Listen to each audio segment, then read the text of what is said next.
پاکستان کا جو آفیشیل موقف تو یہ رہا ہے نا کہ افغانستان کی سرزمین کو پاکستان کے خلاف استعمال کیا جاتا ہے، یہ ہمارا موقف رہا ہے، آج بھی ہے یہی موقف. تو پاکستان کا یہ موقف رہا ہے ماضی میں کہ جی ہندوستان جو ہے اس سرزمین کو استعمال کرتا ہے، ابھی بھی کبھی کبھار اس طرح کا بیان آ جاتا ہے. اصل ایشو تو یہ ہے کہ ہماری افغانستان کے ساتھ انگیجمنٹ کیسی ہے. وہ دونوں ملک تو اپنا تعلق بنائیں گے، لیکن ہمارا انگیجمنٹ جو ہے لیول وہ کم کیوں ہے، اسے بڑھنا چاہیے اور ڈپلومیٹکلی بڑھنا چاہیے. ہمارے امبیسڈر صادق نے بڑی کوشش بھی کی ہے، لیکن آپ کو پتا ہے کہ یہاں پر ڈپلومیسی سے زیادہ اور قوتیں کچھ آ جاتی ہیں جو ڈپلومیسی کو پیچھے چھوڑ جاتی ہیں اور وہ خود فیصلے کر لیتی ہیں. ٹھیک ہے، آگے بڑھتے ہیں. اگلا سوال ارشاد بھٹی صاحب آپ کے سامنے رکھتے ہیں. یوٹیوب پر پوچھا گیا ہے کہ علی امین گنڈاپور کے استعفے کا اعلان تو پہلے ہی کر دیا گیا تھا، لیکن گورنر کو 3 دن بعد ہی موصول ہوا، جبکہ استعفے پر بھی 11 اکتوبر کی تاریخ درج ہے. یہ تاخیر محض انتظامی عمل کا نتیجہ ہے یا پس پردہ کچھ چل رہا ہے؟ جناب اسپیکر، میں تو حیران ہوں کہ استعفیٰ اتنا سست نکلا کہ وہ 3 دن بعد علی امین گنڈاپور سے پہنچا گورنر صاحب کے پاس. دونوں کا دفتر خیبر پختونخوا میں ہے، دونوں کا دفتر پشاور میں ہے. حیرانی کی بات ہے، بڑی حیرانی کی بات ہے. اور اب گورنر صاحب نے کنفرم کیا ہے کہ ریسیوڈ ہو گیا ہے. پہلے ایک یہ بھی اطلاع آئی تھی، افواہ اڑتی آئی تھی کہ وہ ٹائپ شدہ شاید استعفیٰ ہے تو شاید وہ منظور نہ ہو. اب وہ انہوں نے اپنے ہاتھ سے لکھ کر بھیجا ہے. جب ایک بندہ میڈیا پر بیٹھ کر کہتا ہے کہ میں اپنے قائد یا اپنے لیڈر کے کہنے پر استعفیٰ دے رہا ہوں، اور جب وہ استعفیٰ بھجواتا ہے تو پھر کیا یہ یعنی اس کے ڈیلے کرنے کے کیا مجھے تو کوئی سمجھ نہیں آتی منطق اس کی. ہاں، یہ اب ریسیو کیوں ہوا ہے؟ ایک تو لکھ کر دوسرا بھجوا دیا گیا، اور دوسری طرف پی ٹی آئی والے اکٹھے ہوئے اور انہوں نے کہا چھوڑ دیجئے استعفے کو، رہنے دیجئے استعفے کو. ہم اس طرح کرتے ہیں کہ تحریک اسمبلی کا اجلاس بلواتے ہیں، تحریک عدم اعتماد لے آتے ہیں، اور اس کے بعد نیا قائد ایوان لے آتے ہیں سامنے اور اسے منتخب کرا لیتے ہیں. اس کے بعد استعفیٰ اچانک تیزی سے بھاگا اور بھاگ کے تو گورنر ہاؤس میں داخل ہوا اور منظور ہو گیا. تو کیا اس ڈیلینگ ٹیکٹس صوبہ دیکھیں، دہشت گردی دیکھیں، اپنے حالات دیکھیں، اپنی چیزیں دیکھیں، اور اپنے ہم جن چیزوں میں پڑے ہوئے ہیں وہ دیکھیں. چیزیں مل کر کریں، بیٹھ کر کریں، پاکستان کے لیے کریں تو چیزیں بہتر ہوں گی. بینظیر، صدر ڈونلڈ ٹرمپ اگلے ہفتے مصر میں غزہ پر عالمی سربراہی اجلاس بلانے جا رہے ہیں، جہاں کئی ممالک کے رہنما شریک ہوں گے، اور اسی دوران یرغمالیوں کے تبادلے کی ڈیڈ لائن بھی قریب ہے. یہ اجلاس غزہ میں امداد اور دوبارہ آباد کاری کے عمل پر کیسے اثر انداز ہوگا؟ پہلے تو مبشر دیکھیں کہ ایک میٹنگ ہونے جا رہی ہے بڑی ہائی پروفائل ایجپٹ میں اگلے ہفتے، جس میں ٹرمپ بھی ہیں، عرب اور مسلم ممالک بھی ہیں. کون نہیں ہے؟ فلسطینی آوازیں نہیں ہیں اس میں. جب ٹرمپ کا یہ پیس پلان بنا تو اس میں کون نہیں تھا؟ پھر صرف فلسطینی آوازیں نہیں تھیں. جن کے بارے میں یہ فیصلہ کیا جا رہا تھا ان کی آوازیں شامل ہی نہیں کی.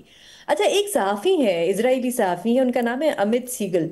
وہ نیتن یاہو کے ایک طرح سے ان کو ترجمان کے طور پہ سمجھا جاتا ہے، وہ بڑے قریب ہیں نیتن یاہو کے.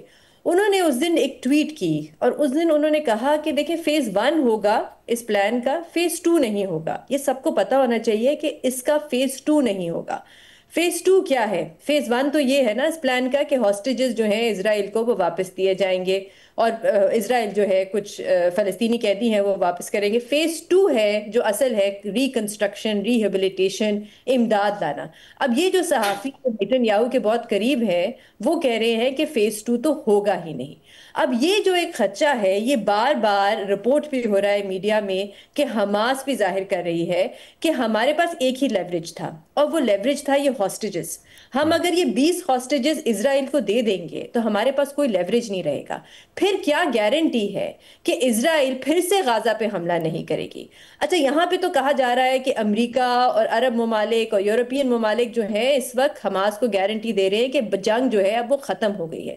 لیکن میں آپ کو یاد دلاؤں مبشر کہ 2024 میں اسرائیل اور لیبنان نے بھی ایک سیز فائر ایگریمنٹ کی تھی، اور اس کی بھی گارنٹی امریکہ نے دی تھی اور یورپین ممالک نے دی تھی. آج تک لیبنان میں بار بار ہر کچھ مہینوں بعد اسرائیل حملہ کرتا ہے، بار بار وہ خلاف ورزی کرتے ہیں، لیکن ان کے لیے کوئی اکاؤنٹیبلٹی نہیں ہے. تو اس وقت میں صرف یہ کہنا چاہ رہی ہوں کہ یہ جو پلان ہے یہ لگ یہ رہا ہے کہ ایک سیز فائر پلان ہے تب تک کے لیے جب تک اسرائیل کو وہ نہیں مل جاتا جو ان کو چاہیے ہے، اور وہ ہے ہاسٹیجز. تاکہ اس وقت غازہ میں یا ویسٹ بینک میں یا فلسطینیوں کے لیے جو ہے وہ کبھی ان کو ملے گا. ٹھیک ہے، آگے بڑھتے ہیں. یوٹیوب پر جو اگلا سوال پوچھا گیا ہے مظہر عباس صاحب، کراچی میں بھتہ خوری کے بڑھتے واقعات پر تاجر برادری خوفزدہ ہے.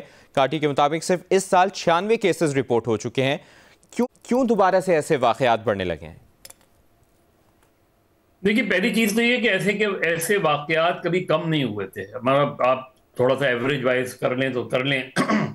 اب یہ کہ یہ پرچی کہاں سے آئی، کس نے دی، کس طریقے سے دی، یہ تو وہ تاجر بتا سکتے ہیں کہ جن کو کوئی، کیونکہ نارملی کوئی آرگنائزیشن کا نام لکھ کر بھی دے دے تو ضروری نہیں ہے کہ وہ آرگنائزیشن وہی ہو یا پرچی اسی نے دی ہوئی ہو. بیسکلی لا اینڈ آرڈر کی سچویشن کا مسئلہ ہے، اور اسٹریٹ کرائمز جو ہے وہ آج بھی بہت ہو رہے ہیں چاہے وہ رپورٹ نہیں ہو. ابھی جب میں آپ سے گفتگو کر رہا ہوں کچھ گھنٹے پہلے کراچی میں ہی ہمارے کولیگ ہیں، انہوں نے بتایا کہ وہ لائر تھیں، اچھی خاصی ایج کی ہیں، ان کو وہ بینک سے پیسے لے کے نکلی، حالانکہ پیسے بھی کوئی زیادہ نہیں تھے. ان کے ساتھ ان کی ایک دوست تھی، اس نے بھی پیسے لیے، اور اس کے بعد ایک صاحبہ تھیں، وہ وہاں کھڑی تھیں، وہ گاڑی میں بیٹھی، انہوں نے کہ وہ شاید ہو سکتا ہے کہ انہی کے محلے کی ہو، انہوں نے کہا چلے میں آپ چھوڑ دیتی ہوں. وہ گاڑی میں بیٹھی اور ان دونوں کو جو بیٹھی ان کے ساتھ، ان کو وہاں اغوا کیا گیا، سوراب گوڑ تک لایا گیا، مارا پیٹا گیا، اور اچھا خاصا ان کو جو لائر ہیں ان کو تو اچھا خاصا زخمی کیا گیا، اور پھر وہاں سے اتار کے ان کے ہاتھ میں 1000 روپے پکڑائے گئے. فائل سنیچنگ ہوتی ہے وہ بہت کم رپورٹ ہوتی ہے. ہاں اگر زیادہ پیسے ویسے چلے جائیں تو شاید پولیس اسٹیشن جانا، ایف آئی آر کٹوانا، اس کے بعد جو کچھ ہوتا ہے وہ ایک الگ پروسیس ہوتا ہے، پھر اس میں پولیس کا بھتہ بھی آ جاتا ہے اس کے اندر. تو چیز یہ ہے کہ وہ کانفیڈنس جو پولیس پر ہونا چاہیے وہ کانفیڈنس اب تک قائم نہیں ہو پا رہا. ہم ماڈل پولیس اسٹیشنز کی بات کرتے ہیں، بھائی ہر تھانہ ماڈل کیوں نہیں ہوتا؟ اس میں پولیس کا جو بیہیویئر جو ہمارے یہاں جنرلی رہا ہے، بہت سے اچھے پولیس آفیسر بھی ہیں، لیکن جو پولیس اسٹیشن کا کانسیپٹ ہے وہ کانسیپٹ کلیئر نہیں ہو رہا. یعنی جو آدمی جو کمپلیننٹ ہے، جو شہری ہے، وہ خوف زدہ ہوتا ہے پولیس اسٹیشن جاتے ہوئے.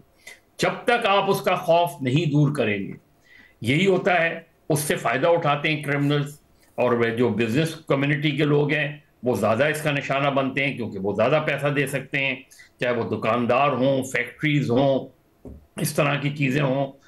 تو یہ اوورآل اس چیز کو ایڈریس کرنے کی ضرورت ہے، اس کو بہت ہی سائنٹیفکلی ایڈریس کرنے کی ضرورت ہے. دیکھیں کتنا بدقسمت شہر ہے، پاکستان کا سب سے بڑا شہر ہے. کیا وجہ ہے کہ کراچی کے اندر پچھلے 10-15 سالوں میں آپ ایک پروجیکٹ لگاتے ہیں، وہ اس میں سالوں لگ جاتے ہیں. اب بھی کہا جا رہا ہے کہ جی 12,000 پتہ نہیں کتنے ہزار کیمرے لگائے جائیں گے. بھائی کیوں نہیں لگے اب تک؟ کیوں سیف سٹی پروجیکٹ کا جو کاسٹ ہے وہ آلموسٹ 400% زیادہ ہو گئی ہے؟ تو اتنا نگلیکٹڈ سٹی ہے، ایڈریس پتہ نہیں کیوں نہیں کیا جاتا. پتہ نہیں سندھ گورنمنٹ کس چاہے یہ وہ پچھلے 15 سال سے تو یہی سندھ گورنمنٹ چل رہی ہے نا. تو پچھلے 15 سال میں سیف سٹی پروجیکٹ کیوں نہیں لگا؟ کوئی وضاحت ہے اس کی؟ کوئی وجہ ہے اس کی؟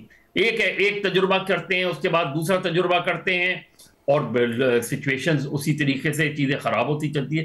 تو جب تک یہ جو اس وقت تاجروں نے بات کی ہے، انہوں نے اس سے پہلے بھی تاجروں نے شکایت کی تھی، حتیٰ کہ فیلڈ مارشل سے کے سامنے بھی انہوں نے اپنی شکایات رکھی تھیں. تو ان چیزوں کو جب تک آپ سنجیدگی سے نہیں لیں گے، کراچی کو جب تک آپ پرائیورٹی نہیں بنائیں گے اپنی، کیونکہ کراچی جو ہے وہ بیسکلی پاکستان کی اکانومی کا انجن ہے. وہ انجن ہی خراب ہو جاتا ہے ہمیشہ، انجن کو ہی صحیح معنوں میں نہیں اس کو آئل دیا جاتا. تو جب تک اس شہر کو آپ اس طرح نہ کریں گے، یہ چیزیں بہت سائڈ چیزیں ہیں. اسٹریٹ کرائم لے لیں آپ، بھتہ خوری لے لیں، police law, over all Karachi need a complete over hall.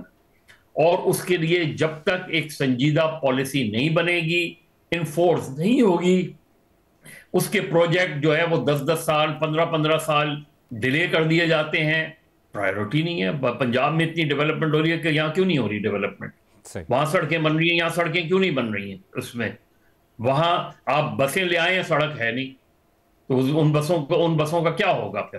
اسی طریقے سے کرائمز ہیں، اسی طریقے سے آپ کے پولیس اسٹیشنز ہیں جو، تو اوور آل کراچی کو جو ہے وہ بہت سنجیدگی سے لینے کی ضرورت ہے، یا تو ڈمپ کر دیں کراچی کو اکنامکلی جو ہے وہ بالکل ایک شہر جو پورٹ سٹی ہے، جس کو اکنامک ہب کہتے ہیں آپ، جس کو منی پاکستان کہتے ہیں آپ، سارے القابات سے کراچی کو نوازا جاتا ہے، لیکن کراچی کی اونرشپ نہیں لی جاتی اور اس اونرشپ کو صحیح طریقے سے ڈیل نہیں کیا جاتا، اسی لیے یہ کرائسس کھڑے ہوتے ہیں۔